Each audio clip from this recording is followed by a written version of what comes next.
हाय। सुबह सुबह देखा बाबा इतने सारे सब्जी ले आए बाजार से, इतना बड़ा लौकी भी लाया था। बैठ गई यहाँ पे सब्जी को प्लास्टिक में भरने के लिए, क्योंकि फ्रिज में स्टोर करके रखना था। और आलू चखा बना रही थी यहाँ पे, क्योंकि मैं आज माड़ भात खाने वाली हूँ बॉयल एग के साथ। हम बंगाली लोग सुबह सुबह ही भात खाते हैं। फिर खाने के बाद बैठ गई यहाँ पे खोई को बचने के लिए, ऐसे धान से अलग करना था। फिर देखा माँ मुर्गी बना रही है उस खोई से जो मैं बाच के रखा था।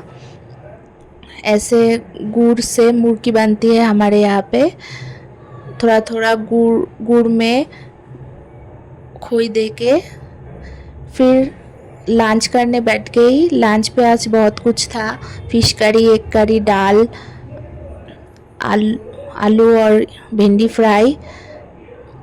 मैं फ़िश नहीं खाती हूँ इसलिए एक करी खाया। फिर शाम को खाया चाय, क्योंकि ऑक्सीजन के बगैर जी सकता हूँ, चाय के बगैर नहीं। फिर मैं खा रही थी डिनर। आज डिनर पे था रोटी, आलू की सब्ज़ी और शिमाई।